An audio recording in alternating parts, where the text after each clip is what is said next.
Republic TV ప్రేక్షకులకు భోగి శుభాకాంక్షలు.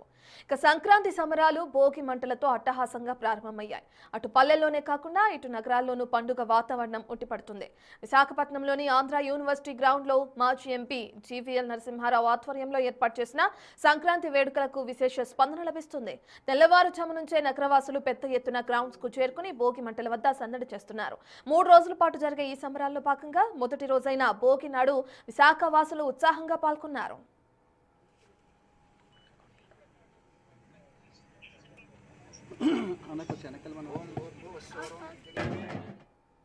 More details మా ప్రతినిధి షణ్ముఖ్ అందిస్తారు. ఎంతో గొప్పగా జరుపుకునే పెద్ద పండుగ భోగితో ఇక్కడ మొదలైపోయింది. గ్రామాన ఎంతో గొప్పగా జరుగుతుంది. అయితే ఈ సంక్రాంతి పండుగ అనేది గ్రామాల్లో మాత్రమే గొప్పగా జరుగుతుంది అనేటటువంటి ఆలోచన ఉంటుంది. కాకపోతే సిటీల్లో ఉండేవారికి ఈ సంక్రాంతి పండుగ దూరం కాకూడదు, అక్కడ కూడా గొప్పగా జరగాలి అనే ఆలోచనతో మాజీ ఎంపీ జీవీఎల్ నరసింహారావు ఇక్కడ ఆంధ్ర యూనివర్సిటీ గ్రౌండ్లో 3 రోజులు సంక్రాంతి పండుగ గొప్పగా నిర్వహిస్తున్నారు. దానికి సంబంధించిన వివరాలను ఆయన అడిగి తెలుసుకునే ప్రయత్నం చేద్దాం. సార్ చెప్పండి, అసలు సిటీలో కూడా ఉండే వాళ్ళకి సంక్రాంతి పండుగ అనేది దూరం కాకూడదు అనే ఆలోచన ఎలా వచ్చింది సార్? సో అనేక మంది గ్రామాలకు సొంత ప్రాంతాలకు వెళ్ళే అవకాశం ఉండదు. అనేక మందికి సొంత గ్రామాల నుంచి పూర్తిగా బయటికి వచ్చేసినటువంటి నేపథ్యం కూడా ఉంటుంది. వారందరికీ అలాగే వారి పిల్లలకి ముఖ్యంగా మరి మన సంక్రాంతిని పరిచయం చేయాలని హరిదాసులు, గంగిరెద్దులు ఇవన్నీ ఇటువంటి సంస్కృతి అంతా అంతరించిపోకూడదని ఇక్కడ ఆలోచన చేసి పెద్ద ఎత్తున ఇక్కడ నగరంలో ఉన్నవారు వస్తారు, అటువంటి చేసిన అందరూ కొంతమంది బయటికి వెళ్ళినా అని ఆలోచన చేయగా పెద్ద సంఖ్యలో 2 సంవత్సరాల క్రితం లక్షల సంఖ్యలో జనం వచ్చారు, తరలి వచ్చారు.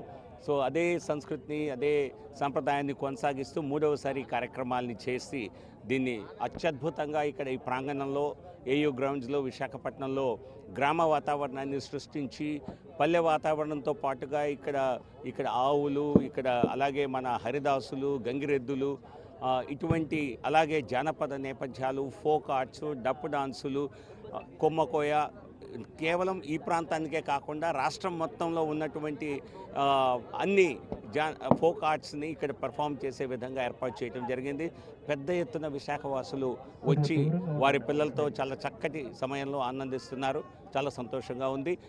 ఇప్పటి వరకు రాని వారు ఎవరైనా ఉంటే తప్పనిసరిగా ఈరోజు రేపు 2-3 రోజుల పాటు ఇక్కడ నిర్వహించే కార్యక్రమాల్లో వచ్చి ఖచ్చితంగా ఆనందం పొందాలని వారు ఆహ్వానిస్తున్నాం. సార్, ఇక్కడ పండగ నిర్వహించడంతో పాటు పల్లి వాతావరణాన్ని తీసుకురావడమే కాదు, దీనికి ఆత్మనిర్భర సంక్రాంతి వేడుకలను కూడా పేరు పెట్టారు. దాని వల్ల ఉద్దేశం ఏంటి సార్? ఆత్మనిర్భర భారత్ అని ప్రధాని నరేంద్ర మోదీ గారు ఏదైతే సందేశం ఇచ్చారో, భారత ఆర్థిక అభివృద్ధి కావాలంటే స్వదేశీ విధానాన్ని మనం అవలంబించాలని, ఆ స్వదేశీ విధానం అవలంబించటానికి ఈ సంక్రాంతి అన్నది పునాది కావాలి, నాంది కావాలి అన్న ఉద్దేశంతో ఈరోజు వేసిన భోగి మంటల్లో కూడా ఇటువంటి విదేశీ విధానాలని, విదేశీ వాడకం తగ్గించి స్వదేశీ విధానాలకి, స్వదేశీ ఉత్పత్తులపై స్వదేశీ మన యొక్క కల్చర్పై, మన యొక్క ట్రెడిషన్స్పై ఎక్కువ ప్రతి ఒక్కరు కూడా దానిపై మమకారం పెంచుకోవాలని, దాని పట్ల అభిరుచి పెంచుకోవాలి అన్న సంకల్పంతో కూడా ఈరోజు ఇక్కడ భోగి మంట వేయటం జరిగింది. సార్, ఈ భోగి ఉద్దేశం కూడా ఒకసారి చెప్పండి. భోగి సాధారణంగా ప్రజలు మంటలు వేసేది గతంలో జరిగినటువంటి నెగిటివిటీ అంతా కూడా పోవాలని, ప్రజల జీవితంలో ప్రతి ఒక్కరి జీవితంలో కూడా ఆనందం వెలుగు చూడాలని, అలాగే గతంలో జరిగిన ఇబ్బందులు తొలగిపోయి, విఘ్నాలు తొలగిపోయి మంచి జరగాలని, సో ఒక రకంగా గత చెడుని వీడి మంచిని ఆహ్వానిస్తూ వేసే అగ్నిదేవుడికి మనం చేసేటువంటి పూజా కార్యక్రమం. అది చూస్తున్నారు కదా, ఇక్కడ ఈ విశాఖ నగరంలో మామూలుగా అయితే పల్లెటూర్లలో మాత్రమే ఈ సంక్రాంతి వేడుకలు అనేవి గొప్పగా జరుగుతాయి. కాకపోతే నేను విశాఖలో ఉండేవారికి ఈ సంక్రాంతి వేడుకలు అనేవి దూరం కాకూడదు, పల్లి వాతావరణాన్ని ఇక్కడ క్రియేట్ చేసి వాళ్ళందరికీ కూడా ఆ పల్లి వాతావరణాన్ని చూపించాలనేటటువంటి ఆలోచనతో ఆయన ఈ ఏర్పాట్లు చేశామని చెప్పేసి కూడా చెప్తున్నారు. అయితే ఆయన చేసిన ఆలోచన అనేది ఎక్కడ కూడా వృధా కాకుండానే ఉంది. ఎందుకంటే పెద్ద ఎత్తున విశాఖ నగరవాసులందరూ పెద్ద ఎత్తున ఇక్కడికి వచ్చి ఈ భోగి వేడుకల్లో పార్టిసిపేట్ చేసినటువంటి పరిస్థితి. అయితే ఈ ఒక్కరోజే కాదు, మొత్తం 4 రోజులు ఈ సంక్రాంతి పండుగను గొప్పగా నిర్వహిస్తున్నామని చెప్పేసి చెప్తున్నారు. చూపిస్తున్నారు. ఇక్కడ ఆంధ్ర యూనివర్సిటీ గ్రౌండ్లో పెద్ద ఎత్తున అన్ని స్టాల్స్ ఏర్పాటు చేసి ప్రతి పండగ 3 రోజులు ఈ పండగకు ఉన్న విశిష్టతని అన్ని కూడా ఏర్పాట్లు చేసినటువంటి పరిస్థితి.